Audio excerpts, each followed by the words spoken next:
los días en que los jueces gobernaban a Israel, cuando aún no había rey y el pueblo vivía entre la obediencia y la rebelión, hubo un hombre llamado Elcaná, de la tribu de Efraín. Vivía en Ramataim de Sofim y tenía 2 esposas, Penina y Ana. Penina tenía hijos, pero Ana no tenía ninguno. Aunque Elcaná amaba profundamente a Ana, el dolor de no poder concebirla consumía cada día. Penina, en su orgullo y rivalidad, la provocaba constantemente, haciéndole sentir la vergüenza de su esterilidad. Cada año, Elcaná subía con su familia a Silo para adorar y ofrecer sacrificios al Señor de los ejércitos. Allí ministraban los hijos del sacerdote Elí, quienes no eran fieles al Señor. Durante uno de esos viajes a Silo, Ana, llena de amargura en su alma, se apartó en silencio al tabernáculo. Llorando amargamente, se postró ante Dios e hizo un voto: Señor de los ejércitos, si te dignas mirar la aflicción de tu sierva, si te acuerdas de mí y no me olvidas, y me das un hijo varón, yo lo dedicaré al Señor todos los días de su vida, y nunca pasará navaja sobre su cabeza. Mientras Ana oraba en silencio, solo sus labios se movían, pero su voz no se oía. El sacerdote Elí la observaba desde lejos y, sin comprender, pensó que estaba ebria. Se acercó y le reprendió con dureza, pero Ana, con humildad, le explicó: No, mi señor, no he bebido vino ni sidra. Estoy derramando mi alma delante del Señor. Elí, entonces, comprendiendo su sinceridad, le dijo: Ve en paz, y que el Dios de Israel te conceda lo que le has pedido. Ana se levantó con el corazón aliviado y, por primera vez en mucho tiempo, su rostro dejó de reflejar tristeza. Al regresar con Elcaná a su casa, el Señor se acordó de ella. En el tiempo señalado, Ana concibió y dio a luz un hijo. Lo llamó Samuel, porque dijo: Se lo pedí al Señor. Cuando llegó el momento de subir nuevamente a Silo, Ana decidió quedarse hasta que el niño fuera destetado. No subiré hasta que el niño sea destetado, le dijo a Elcaná, y entonces lo llevaré para que se quede allá para siempre. Elcaná, respetando su decisión, le respondió: Haz lo que bien te parezca. Solo que el Señor cumpla su palabra. Pasado el tiempo, Ana tomó al pequeño Samuel, junto con una ofrenda, y subió a Silo. Se presentó ante Elí y le dijo: Mi señor, yo soy aquella mujer que estuvo aquí junto a ti orando al Señor. Por este niño oraba, y el Señor me concedió lo que le pedí. Por eso ahora yo lo entrego al Señor, todos los días de su vida será del Señor. Y así, Samuel quedó en el tabernáculo, creciendo a la sombra del altar, mientras su madre regresaba a casa, con el corazón lleno de gratitud y la promesa cumplida. Samuel creció en el tabernáculo bajo la guía del anciano sacerdote Elí. Era apenas un niño, pero ya servía al Señor con humildad y devoción. Cada año, su madre Ana venía a visitarlo y le traía una túnica pequeña, hecha con sus propias manos, como símbolo de su amor y su fe. Elí bendecía a Elcaná y a Ana, diciendo: Que el Señor te dé hijos de esta mujer en lugar del que fue entregado. Y el Señor fue bondadoso con Ana, tuvo 3 hijos y 2 hijas más, mientras Samuel continuaba creciendo delante de Dios y de los hombres. Pero en aquellos días, la palabra del Señor era escasa. Las visiones no eran frecuentes, y el pueblo vivía sumido en confusión. Los hijos de Elí, quienes también servían como sacerdotes, eran hombres impíos que no conocían al Señor. Tomaban para sí la mejor parte de las ofrendas, despreciaban el sacrificio y cometían actos vergonzosos con las mujeres que servían en la puerta del tabernáculo. Elí los reprendía con palabras suaves, pero no los detuvo, y su pecado crecía cada día más. Una noche, cuando Samuel aún era un niño y dormía cerca del arca de Dios, ocurrió algo extraordinario. Elí descansaba en su lugar, y la lámpara del templo aún no se había apagado. De pronto, Samuel escuchó una voz que lo llamaba por su nombre: Samuel. Él se levantó rápidamente y corrió hacia Elí: Aquí estoy, ¿me llamaste? Pero Elí respondió: No te he llamado, vuelve a acostarte. Esto sucedió una segunda vez y luego una tercera. Después de la tercera vez, Elí comprendió que era el Señor quien llamaba al niño, y le dijo: Ve y acuéstate. Si él te llama otra vez, responde: Habla, Señor, que tu siervo escucha. Samuel regresó a su lecho, con el corazón temblando de emoción y temor. Entonces el Señor vino, se detuvo junto a él y lo llamó como las veces anteriores: Samuel, Samuel.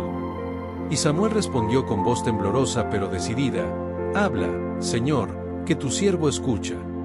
Y Dios habló al niño, revelándole algo doloroso y solemne: «He aquí, voy a hacer algo en Israel que a todo el que lo oiga le zumbarán los oídos. Ese día ejecutaré todo lo que he dicho contra la casa de Elí, porque sus hijos han blasfemado y él no los ha estorbado. Por eso he jurado que el pecado de la casa de Elí no será expiado jamás, ni con sacrificios ni con ofrendas». Al amanecer, Samuel temía contarle a Elí la visión. Pero el viejo sacerdote lo llamó y le pidió que no le ocultara nada. Samuel, con respeto, le relató todo lo que el Señor le había dicho. Elí escuchó en silencio, y con resignación respondió: «Él es el Señor. Que haga lo que bien le parezca». Desde aquel día, Samuel creció con la presencia del Señor sobre él. Y el Señor no dejó caer a tierra ni una sola de sus palabras. Todo Israel, desde Dan hasta Berseba, supo que Samuel había sido confirmado como profeta del Señor. Y Dios continuó apareciéndose en Silo, revelándose a Samuel por medio de su palabra. Israel entró en guerra contra los filisteos, enemigos poderosos que habitaban las tierras costeras. Se reunieron en batalla en Afec, y los israelitas acamparon junto a Ebenezer. Cuando se enfrentaron en el campo, los filisteos derrotaron a Israel, matando a unos 4,000 hombres. Afligidos, los ancianos de Israel dijeron: «¿Por qué nos ha herido hoy el Señor delante de los filisteos? Traigamos el arca del pacto del Señor desde Silo, para que esté en medio de nosotros y nos salve de nuestros enemigos». Así enviaron mensajeros a Silo y trajeron el arca del pacto del Señor de los ejércitos, que mora entre los querubines. Los hijos de Elí, Ofni y Faíns, acompañaban el arca. Cuando el arca llegó al campamento, todo Israel gritó con gran júbilo, y la tierra tembló.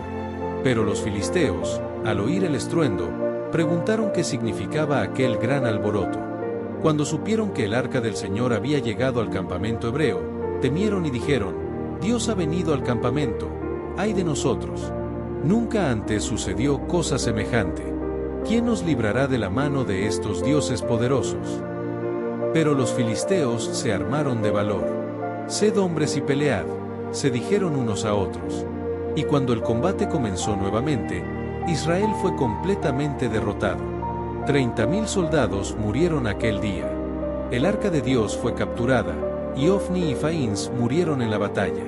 Un benjamita huyó del campo de batalla y llegó a Silo con las ropas rasgadas y la cabeza cubierta de polvo. Elí estaba sentado junto al camino, esperando noticias con el corazón temblando por el arca.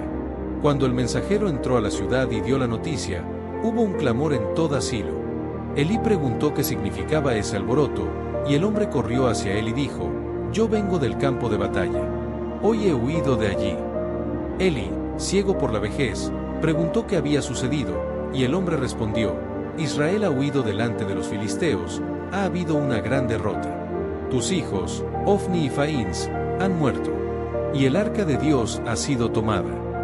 Al oír que el arca de Dios había sido capturada, Elí cayó hacia atrás desde su asiento junto a la puerta, se rompió el cuello y murió, pues era un hombre viejo y pesado.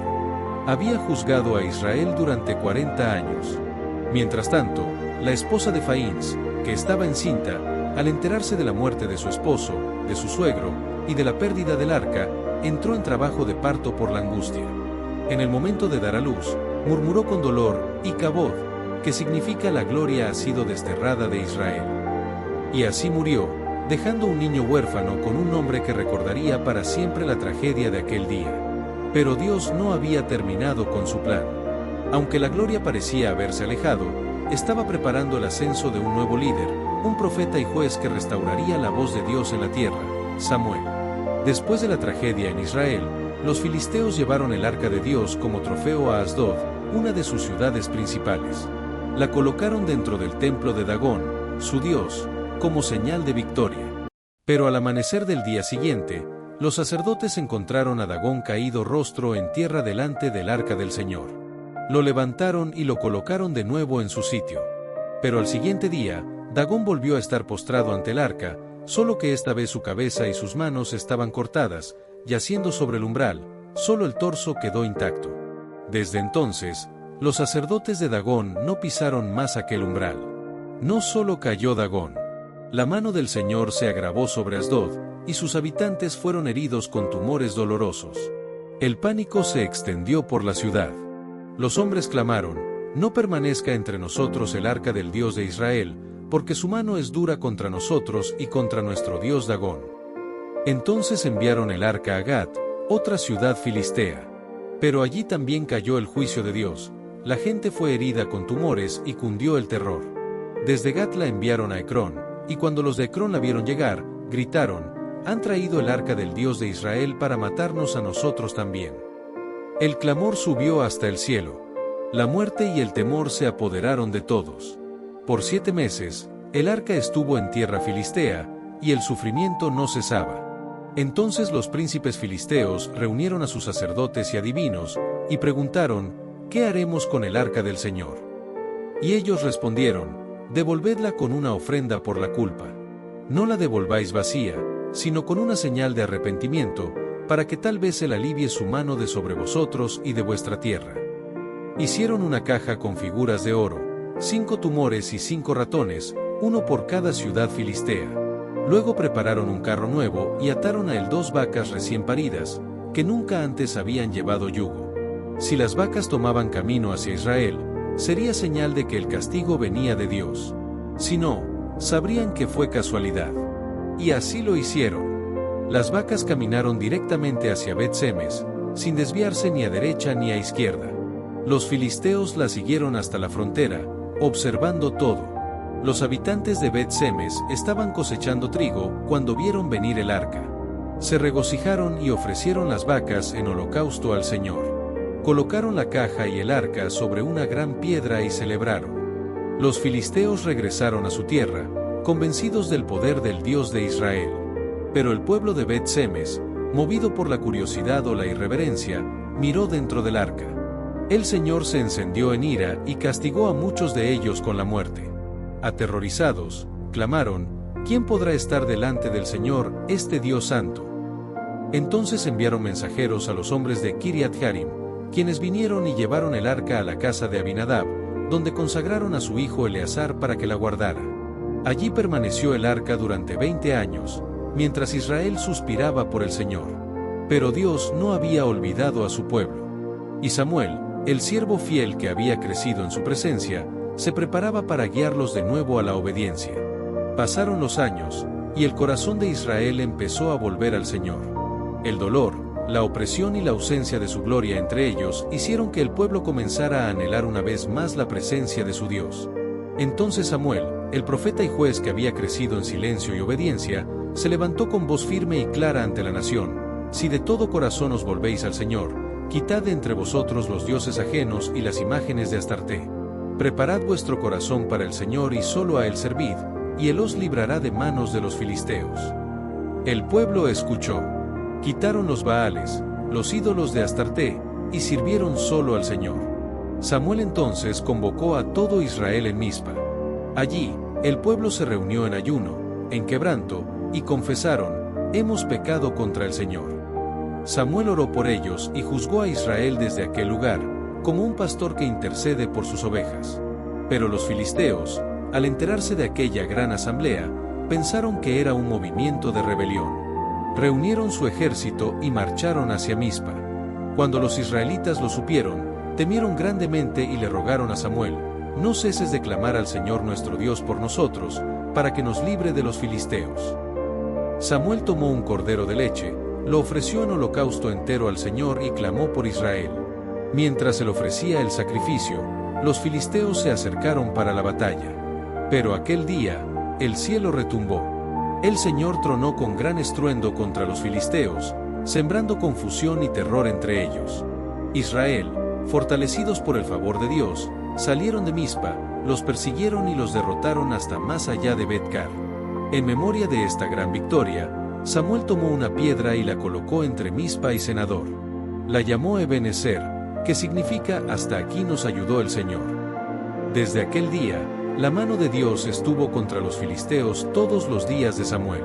Las ciudades que los filisteos habían tomado fueron restituidas a Israel, y hubo paz también con los amorreos. Samuel continuó juzgando a Israel todos los años. Recorría Betel, Gilgal y Mizpa, administrando justicia y enseñando los caminos del Señor.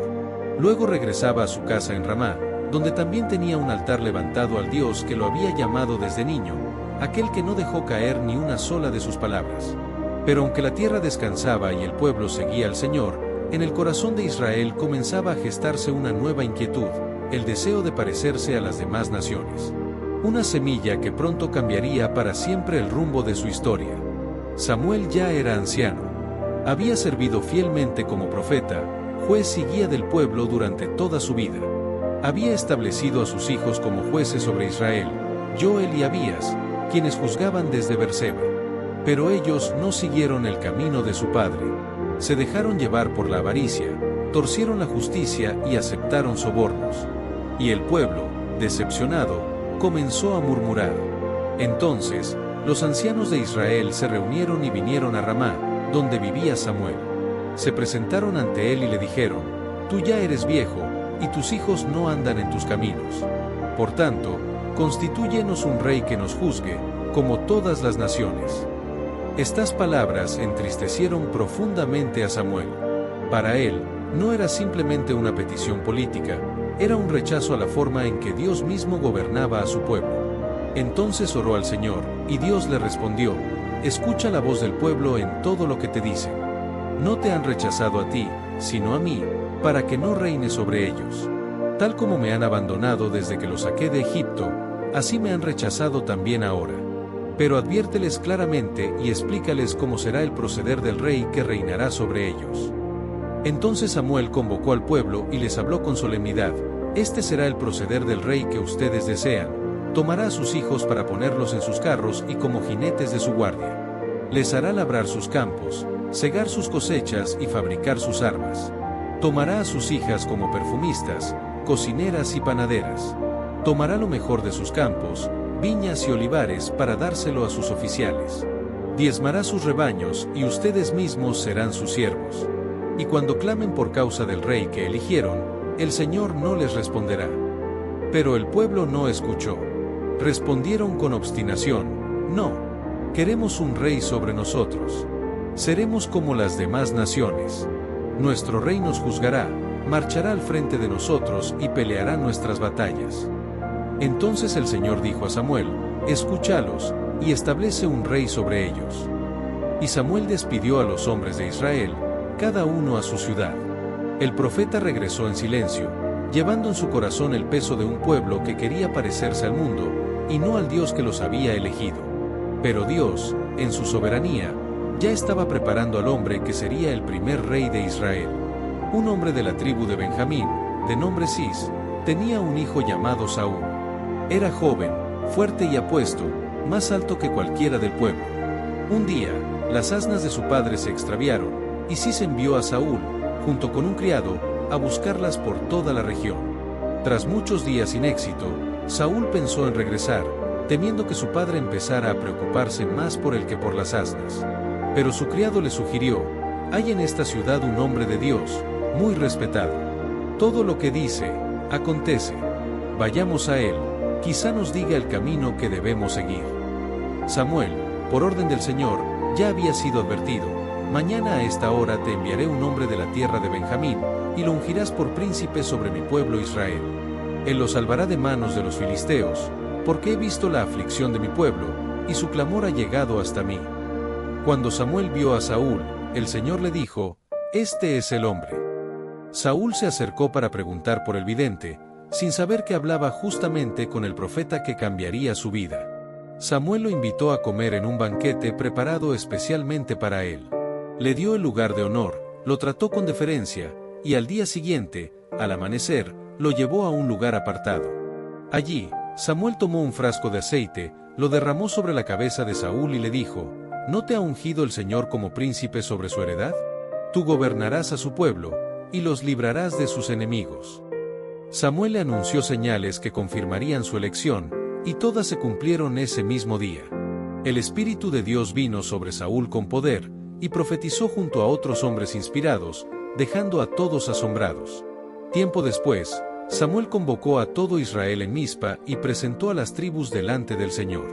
Finalmente, fue seleccionada la tribu de Benjamín, luego la familia de Matri, y por último, Saúl, hijo de Cis.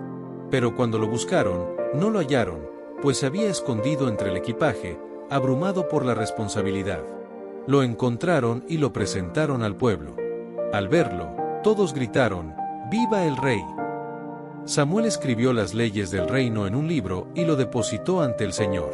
Luego, envió al pueblo a sus casas, y Saúl regresó a Gabaa, acompañado por hombres valientes cuyo corazón Dios había tocado. Pero también hubo hombres perversos que despreciaron a Saúl y dijeron, ¿cómo puede éste salvarnos? Sin embargo, Saúl guardó silencio. No tardaría en llegar la hora en que demostraría su valentía y liderazgo. Dios lo había ungido, y ahora, las circunstancias lo pondrían a prueba ante toda la nación. Un día, un mensajero llegó con noticias alarmantes. Los amonitas, bajo el mando de Nahás, habían sitiado a Yabes de Galaad. Los habitantes, aterrados, ofrecieron rendirse, pero Nahás les respondió con crueldad. Solo haría pacto con ellos y todos permitían que le sacaran el ojo derecho como humillación para Israel. Los ancianos de Yabes pidieron 7 días para enviar mensajeros a todo Israel. Si nadie venía a rescatarlos, se entregarían. Cuando Saúl oyó el mensaje, el Espíritu de Dios vino sobre él con fuerza. Tomó una yunta de bueyes, los despedazó y envió los trozos por todo el territorio con este mensaje: así se hará con los bueyes del que no salga en pos de Saúl y de Samuel. El temor del Señor cayó sobre el pueblo, y se reunieron en masa. Saúl dirigió al ejército, atacaron al amanecer y derrotaron completamente a los amonitas. El pueblo, emocionado por la victoria, pidió la muerte de aquellos que habían despreciado a Saúl al principio.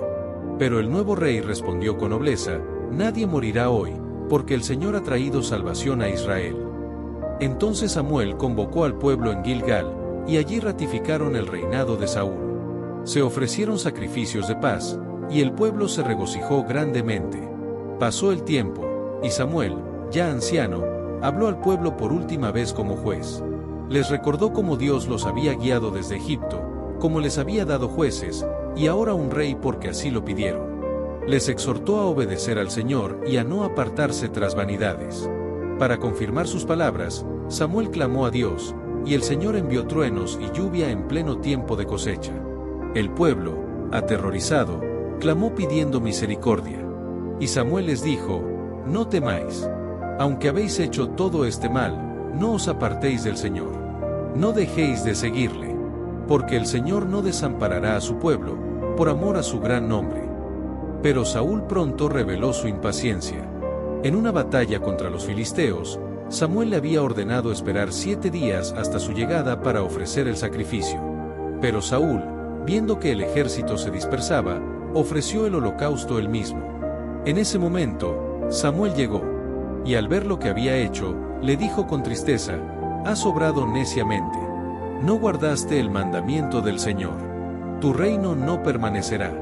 El Señor ya ha buscado un hombre conforme a su corazón. Otra vez, Saúl desobedeció.